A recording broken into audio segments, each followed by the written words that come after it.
Thank you very much. It's a great pleasure to have President Nawrocki with us, Poland. He did a good job with that, right? Gave me a little different pronunciation. I said, I want to get it perfect. Did I get it right? Yeah. Good. Good. Yeah, Nawrocki. I better get it right. And the president's been amazing. He had an incredible race. He came from behind and he won very handily. The people of Poland have taken to him immediately. They really love him. There's great love and respect. He's a very successful man, but he went into a political hatchet, so to speak. It was a pretty tough race, pretty nasty race, and he beat them all, and he beat them all very easily. And now he's become even more popular as they got to know him and know him better. He's doing a really fantastic job. So it's an honor to. I also endorsed him, so I'm very proud of that. I don't endorse too many people, but I endorsed him, and I was very proud of that, the job he's done. I want to thank Vince Haley for that recommendation. Vince was fantastic, and I appreciate it. And I can tell you who really appreciates it, Poland, because they're very happy with their president. And I just want to say it's an honor to have you. We'll be discussing trade and various other things, the things that you discuss. We'll have a few questions from you, and then we'll get on to a discussion, then we'll have lunch, and then he goes and he meets with the Pope. And that'll be very exciting. And say hello to the Pope for me. Yeah, I will. Thank you very much for being here. Thank you very much, Mr. President. Thank you very much, and I would like to express my gratitude for your invitation. Only after 1 month from my sworn and from celebration for my inauguration, it means that Polish-American relations are very important, very strong. I think that we have so strong relations that we have never had, and it's very important for me. Our relations are based, of course, on the values. Right. Thank you very much for your support, for your endorsement during my very hard campaign. I remember it, and I'm very grateful for your support. It was the fight me against others, so your support was very important, and the support of Polish people, Polish diaspora in United States of America. We have almost more than 10 million people here, and they voted for Donald Trump. They voted for me. Yeah. And in vast majority they voted also for me, so I would like to say hello to Polish diaspora in United States of America. Those relations for me, for Poland, for Poles, are very important with United States of America, and they are based on values: independence, sovereignty, democracy. And I think, Mr. President, that those values are epitomized by our common heroes. Yes. Kazimierz Pułaski and Tadeusz Kościuszko. So that's right. Thank you very much, and I hope it will be very fruitful discussion around the energy, around the economy and military service. Yeah. And the flyover was very much in honor of your great pilot who just passed away recently, who was a legend in Poland. You might want to say something about him. Yes, of course, it was a terrific accident in Poland. Thank you for this gesture that F-35 opened our meeting. Major Krakowian was one of the best Polish pilots, well-honed Polish pilots, and he died. He lost 2 children, so it was a great tragedy. He was a legend in Poland, actually, a legend as a pilot. He was an incredible pilot, and I think he went to the Air Force Academy, actually. But he was a fantastic pilot, and it was a big setback. The people of Poland are very, very sad. So we thought we'd do that. That was the single plane that swooped up. And machines, American machines, opened our meeting. It was great, and we are waiting for 32 F-35s in Poland. So it also shows that we have great relations according to the best military equipment on the world, American equipment, which build Polish security too. Well, Poland, we've had a tremendous relationship. I think now it's better than ever because of this relationship, but it's a little special because we fought together. But we've always been very good, and we have some wonderful people, as you know. Duda, my friend, he's a good man and still a big fan of yours, very much so. So it's a great honor, and we're going to talk about trade. We'll talk about some other things. We'll take a couple of questions from the media. President Trump, will American American soldiers remain in Poland? Will American soldiers remain in Poland? Yeah, I think so. I mean, do you know something I don't? I don't know. We're very happy. If anything, we'll put more there if they want. But they've long wanted to have a larger presence. We have some countries that have more, not too many, but no, they'll be staying in Poland. We're very much aligned with Poland. We saw a dramatic picture where we saw the leaders of Russia and North Korea and China together. The first time the leaders of those three countries have been together to sort of show a solidarity. You said that they're conspiring against the United States. What do you think they're conspiring to do? And given this, is it reason why you should slap or would consider slapping secondary sanctions on Russia if they're conspiring against the U.S. now? Well, I've already done that with regard to India, and we're doing it with regard to other things. And I put out a truth last night. You saw that. And I was the one that brought it up. I said they're only doing this. They're looking to, when they did what they did, I thought it was a beautiful ceremony. I thought it was very, very impressive. But I understood the reason they were doing it, and they were hoping I was watching, and I was watching. My relationship with all of them is very good. We're going to find out how good it is over the next week or two. I think that we helped China very much, as you know, when they talk about freedom. And I don't believe that, and maybe I'm wrong, I hope I'm wrong, but I don't believe that America, that the United States was acknowledged for helping China to gain its freedom. But perhaps that was just that was a sleight of hand. I mean, I was very surprised. I watched the speech last night. President Xi's a friend of mine, but I thought that the United States should have been mentioned last night during that speech because we helped China very, very much. Do you think they should have invited you, Mr. President? Do you think they should have invited you? You've expressed many times your frustration and disappointment with Putin, but there's no action since you took your office. Don't you worry that... How do you know there's no action? But don't you worry... Wait. What actions did you take? I'm with Polish radio. Okay. How do you know there's no action? Would you say that putting secondary sanctions on India, the largest purchaser outside of China, they're almost equal, would you say there was no action? That cost hundreds of billions of dollars to Russia. You call that no action? And I haven't done phase 2 yet or phase 3. But when you say there's no action, I think you ought to get yourself a new job, because if you remember, 2 weeks ago I said, if India buys, India's got big problems, and that's what happened. So don't tell me about that. What is your message to Putin? President, right now, there have been survivors of Jeffrey Epstein speaking at a press conference on Capitol Hill. They're calling for these case files, these documents to be released. And Thomas Massey, who is sponsoring a discharge petition to get the House to vote on releasing those documents, says he doesn't believe you're implicated in these files, but many of your friends and donors may be, and he says that's why the Justice Department is redacting them and slow-walking the release. Is the Justice Department protecting any friends or donors, sir? So this is a Democrat hoax that never ends. You know, it reminds me a little of the Kennedy situation. We gave him everything over and over again, more and more and more, and nobody's ever satisfied. From what I understand, I could check, but from what I understand, thousands of pages of documents have been given. But it's really a Democrat hoax, because they're trying to get people to talk about something that's totally irrelevant to the success that we've had as a nation since I've been president. Even if you look at D.C. right now, D.C., it's a totally safe zone. It's called a safe zone. That's a term. It's a term of art. It's a safe zone because it's very safe. You can walk down the street now and nothing's going to happen. No crime, no murders, no nothing. Because we had a lot of problems with certain places, and we still do. All run by Democrats, or for the most part run by Democrats. So what they're trying to do with the Epstein hoax is get people to talk about that instead of speaking about the tremendous success, like ending 7 wars. I ended 7 wars. Nobody's going to talk about, because they're going to talk about the Epstein, whatever.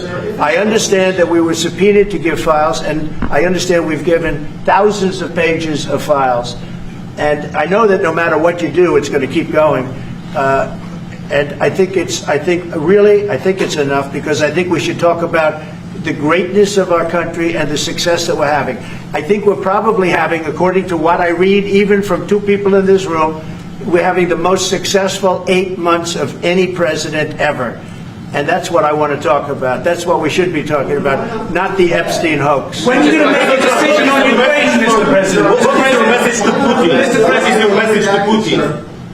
I have no message to President Putin. He knows where I stand, and he'll make a decision one way or the other. Whatever his decision is, we'll either be happy about it or unhappy. And if we're unhappy about it, you'll see things happen. Mr. President, question on Venezuela. Can you give us a sense of what the U.S. policy or what you're trying to achieve with the aircraft carriers, or the boats, I should say, in near Venezuela, and also the boat that you mentioned yesterday where 11 people were killed? What was found on that boat, and why were the men killed instead of taken into On the custody? boat, you had massive amounts of drugs. We have tapes of them speaking. There was massive amounts of drugs coming into our country to kill a lot of people. And everybody fully understands that. In fact, you see it. You see the bags of drugs all over the boat. And they were hit. Obviously, they won't be doing it again. And I think a lot of other people won't be doing it again when they watch that tape. They're going to say, let's not do this. We have to protect our country, and we're going to. Venezuela's been a very bad actor. They've been, as you know, they've been sending millions of people into our country, many of them Tren de Aragua, some of the worst gangs, some of the worst people anywhere in the world in terms of gangs. And we had some in Washington, D.C. We took care of them very quickly, but they're out of here. They've gone.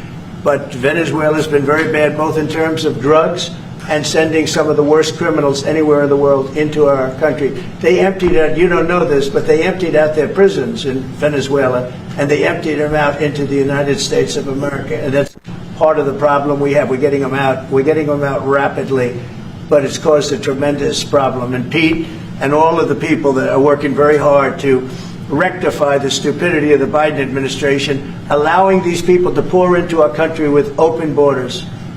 We are paying a big price as a country for the incompetence of the Biden administration. But think of it. Opened up prisons, drug dealers, drug lords, everything coming out of Venezuela. They said, and we said, we're not going to put up with it anymore. So Venezuela's been one of the worst actors in the whole group, and we have a group of pretty bad actors. Are you wanting to force Maduro on Go ahead. Yeah, thank you, Mr. President. At the end of this month, the government or the Congress has to pass a budget. Do you think we can avoid a government shutdown?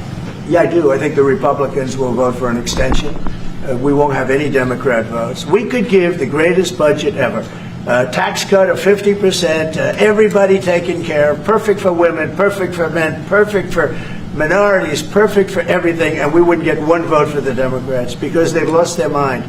They are so deranged. They have Trump derangement syndrome, and I don't want to burn the Republican Party with it, but they really are. They've become almost sick. They actually think there is a disease. It's called Trump derangement syndrome. They've got it. No matter what we did, no matter how good, you could give them everything that they've ever dreamed of, and you wouldn't get one vote.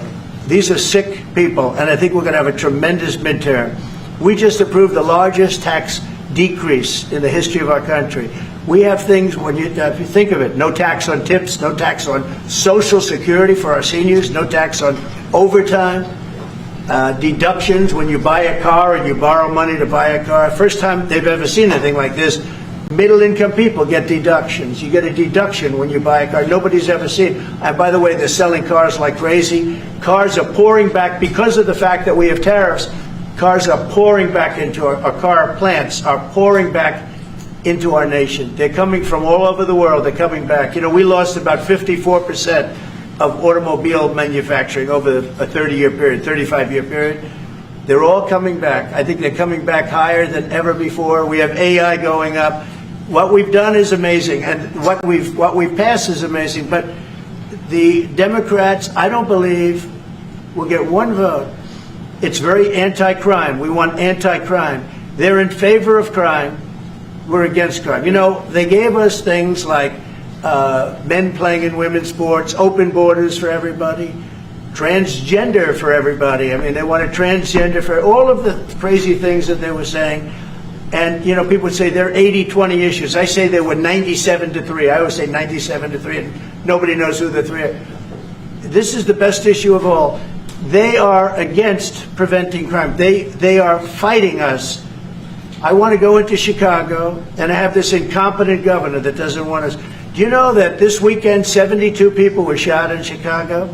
I'm embarrassed to say it in front of the president of Poland. 11 people were killed. 72 people were shot. Last week, 7 people were killed in Chicago, a place which is probably your number one place. I hate to say it. Yeah, a lot of Poles in Chicago. And we got to keep it safe. But 7 people were killed. The week before that, 5 people were killed, and 21 people were shot. This is in 3 weeks. So in 3 weeks, they lost almost 35 people were killed. It could have been stopped. If you look at Washington, D.C., 3 weeks ago, it was the same or worse. And now it's considered a totally safe zone. Restaurants are open. They're bustling. Restaurants, you have to see, restaurants were dying. Nobody wanted to go out. They didn't want to be attacked. They didn't want to be mugged. They didn't want to be attacked even in the restaurant. And you take a look at what's happened. Friends of mine that haven't gone to a restaurant in 4 years, one of them went out 5 times in the last 2 weeks to a restaurant with his family. They feel totally safe. Washington, D.C. is a totally safe city. You're not reporting any crime because there is none. They said crime is down 87%, and I said, no, it's not. It's down 100%. We have a great thing going. I could do that with Chicago. We could do that with New York. We could do it with Los Angeles.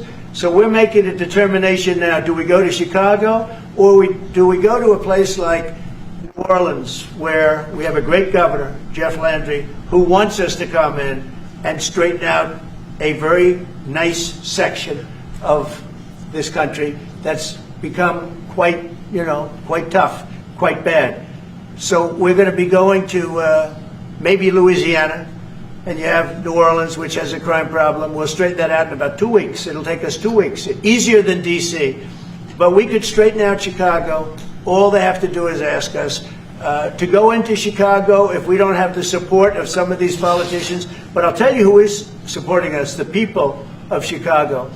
And I sort of want them to let it be known. They have incompetent people. A guy like Gavin Newsom, he's the governor of a state that if we didn't go into Los Angeles with our soldiers, with our National Guard, you wouldn't even be having the Olympics there. They were going to take it. And remember this, your top law enforcement officer in Los Angeles said, there's no way we could have done this without President Trump coming in with the troops. We saved Los Angeles and we saved the Olympics. Thank you very much. Question for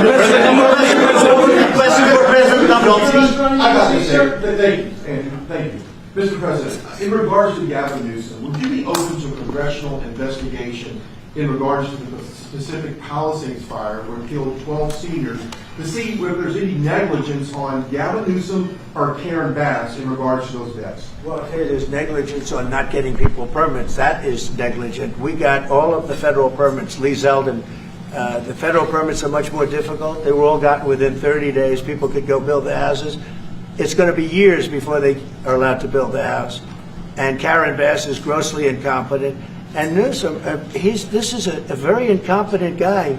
I watched him with the hands. I'm saying, what's going on with the hands? There's something wrong with him. Do you watch him? There's something wrong with this guy. But more importantly, he didn't allow the water to come from the Pacific Northwest. You know, they have tremendous amounts of water in California. People don't know. They send the water out to the Pacific Ocean. So I demanded it be open. If that were open during the fire, before the fire, you wouldn't have had the fire because all the sprinklers would have worked in the houses. They had no water. They had no water in the fire hydrants. You wouldn't have had the fires. It would have been put out after one house, 2 houses. But he stopped the water from coming in. And I had to send in the military to have that water opened after the fires. And now they have water, but he should have more because they've restricted, they still restricted. There's something wrong with these people. There's something really wrong. As to investigation, I view it as a gross incompetence. I view it as an ideology that's wrong. It's a radical left ideology. And if I didn't win this election, I think our country would be destroyed. I don't believe you'd be here right now, and our country would be destroyed. Yeah. Mr. President Trump, thank you, sir. What's the most important branches of interest between Poland and U.S., in your opinion? Well, it's just the relationship we have. I think there's a great trust and a great, more than most countries, more than almost any countries. We have some in a category that's very special, and Poland is in that category. We have a very special relationship. It's like the question about the soldiers that was asked. We never even thought in terms of removing soldiers from Poland. We do think about it with regard to other countries, but we would never know. We're with Poland all the way, and we will help Poland protect itself. Okay? I would like to add something. Yeah, of course, security is most important also for our relation. And I'm a historian, as you know, maybe, Mr. President. Sure. I'm a historian, and this is the first time in Polish history, in 20th century and the 21st century, that the Poles are happy that we have foreign soldiers in Poland. So the American soldiers are the part of our society nowadays. We have almost 10,000 soldiers, and this is the signal to the whole world and also to the Russian Federation that we are together. But we are not like the Poland free riders in Europe and in NATO. Mr. President Trump knows it, because our GDP for military service achieved 4.7. So we are probably the one NATO nation which is on this level, and we will not stop. Me, as the President of Poland, we are going to achieve 5% of GDP for military service, but with American soldiers on Polish soil, we solidified and we are secure. Mr. President, are you Just satisfied? about that. You know, Poland was one of two nations that paid more than they were supposed to with NATO. I don't know if anyone knows that, but there were two nations. And Poland paid more than they were supposed to. They thought it was low. And by the way, since then, at my request, they've raised it from 2% to 5%. But Poland was one of two nations that paid more than they were supposed to, which was a very nice thing. Yeah. What's your message for that you were not invited to the parade in Beijing? Never even thought about it until just now. President Dabrowski, what's your message for Never President? even thought. It wouldn't have been my place to be there. President Dabrowski, what's your message for Tariffs. Will you visit a restaurant in D.C.? You haven't gone to. I might. Sure. You haven't gone to one in either of your terms that wasn't in your hotel. Because I and many other. Do you want me to prove you wrong? You want me to prove you wrong? Yes, please. But I will. I think it's something we could consider doing. I'd love to do it. I love the White House food, but after a while, I can see going to a nice restaurant. It's safe. If you would have said, like the Governor Moore wanted me to go and walk through Baltimore with him, and I said, I think I'm a brave guy, but there's no reason to be stupid. They have crime that's at levels that nobody's ever seen before in Baltimore. They've done a terrible job. We'd go into Baltimore, straighten it out very quickly, too. You know why? They respect our soldiers. You see our soldiers. They respect our soldiers. We'd go there, too. But we're going to have people asking us to go. They're going to want to, and I think the people of those places the politicians are not in tune with the people. The people in Chicago, the people in Baltimore, the people in all of the places we talk about, they want to see us there. And I think we're pretty much waiting till we get asked and properly. We're doing them a big service. Yeah, please. You talked about how historic these tariffs have been, bringing in revenue, additional revenue for our country. You've also mentioned before they could possibly replace federal income tax. Possible. Do you think that's Someday it's possible. It used to be. So if you go back to 1913 is when they ended tariffs. We were the richest ever from 1850. It was all tariffs. We didn't have income taxes. From 1850 to 1913. In the 1887s, about 1887, they had the Great National Tariff Act. And it was a group of people that got together because our country was so rich, they didn't know what to do with the money. We had so much money, they didn't know what to do. It was a group of very prominent people that were set up to hand out money to everybody because we were the richest we ever were. Proportionately, we were in 1887, around that time, even in 1913. We ended them in 1913. How did that work out? And then we went to the income tax system, and then we had the Depression. And by the way, a lot of people try and say that, oh, tariffs with the depression. No, they ended in 1913, and then we went to income tax, and then in 1929 you had the depression. They did try and bring it back in 1931-32, but the depression had long started, and this poor, beautiful nation was gone. It was gone. We suffered for 25 years. It took 25, 30 years to really recover from the depression. And we don't ever want to see that happen again. The tariffs are vital to the success of this country. When I say I ended 7 wars, at least half of those wars were ended because of the power of tariffs. I was able to say, well, we're not doing any business with you, or if you're going to war, we're putting a big tariff on you. And all of a sudden they announced that the war was settled. I settled 7 different wars. One going 31 years, look at the Congo and Rwanda, look at that. 31 years, 10 million people dead, I got it settled. And a little bit of that one, less than in some cases, had to do with trade and had to do with tariffs. So, tariffs are vital to our country. And just so you know, other countries use them on us, but I just use them a lot better. We're in a much better position.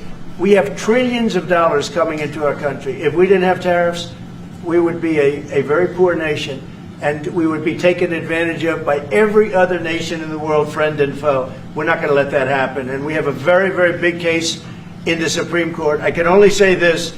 Our country has a chance to be unbelievably rich again, but it can also be unbelievably poor again. If we don't win that case, our country is going to suffer so greatly, so greatly. But I think we're going to have a big victory. Even if you look at the people that brought the case, they're foreign-oriented. They're foreign. Countries have taken advantage of the United States for so many years. And I started with China.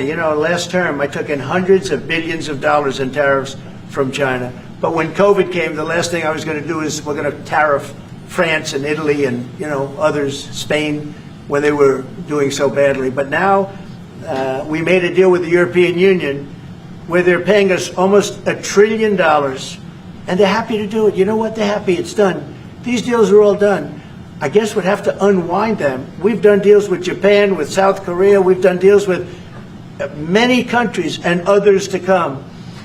And if we didn't have the power, prestige, and dignity of tariffs, and I used them wisely, and people respect America again, and we've become a rich country again. The money coming in is incredible. And again, they use them on us. If we didn't have them, they would use them on us, and we would have no way to fight them. We would be a third world nation. So I think it's one of the most important cases I've ever seen go before the Supreme Court of the U.S. 2 weeks ago, you gave Vladimir Putin a 2-week deadline to agree to talks with Volodymyr Zelensky.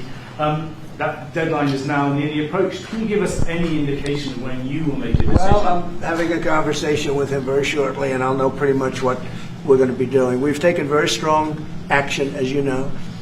And in other ways, we've taken very strong action. But I'll be speaking to him over the next few days, and we're going to see. With who, I'm going to know exactly what's happening. Mr. President, but I'm not happy with all the people. You got 7,819 people killed last week. Russian soldiers and Ukraine soldiers, right?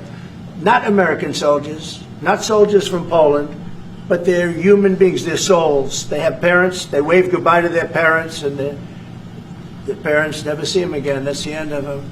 Over a stupid war, and I want to see it stopped. Now, we have stopped the money we send weapons to NATO. They pay full price. We don't, Biden spent $350 billion so stupidly. And it was one of the reasons that this whole thing happened. A big reason this war happened was sitting right in these chairs, this one in particular. So I think we're going to have a good solution, but they're losing soldiers at levels that nobody has seen since the Second World War. This is the worst conflict, and it's just going on and on. It's one's defense, one's offense. The offense moves a little bit, just a little bit. You take a look. They move inches. They're dropping bombs and killing everybody. The whole thing is not since the Second World War has there been anything even close to this. And they're not soldiers from my country. This is my country. but I have a power to end things. That's why I was able to end 7 other wars. And you know that I thought of the 7, basically 7. Those were tough wars to end. Much tougher, I thought, than the war with Ukraine and Russia. I thought that Ukraine and Russia have a very good relationship with President Putin. I thought that would be much easier. I thought that would be in the middle of the pack, maybe one of the easiest. Sometimes you never know with war. You know, war is a very interesting thing. You never know with war. War is complex and dangerous, and what a mess, what a bloody mess. It's going to get done one way or the other. But they have to stop killing all of these souls. They're souls, and we have to stop killing. Thank you very much.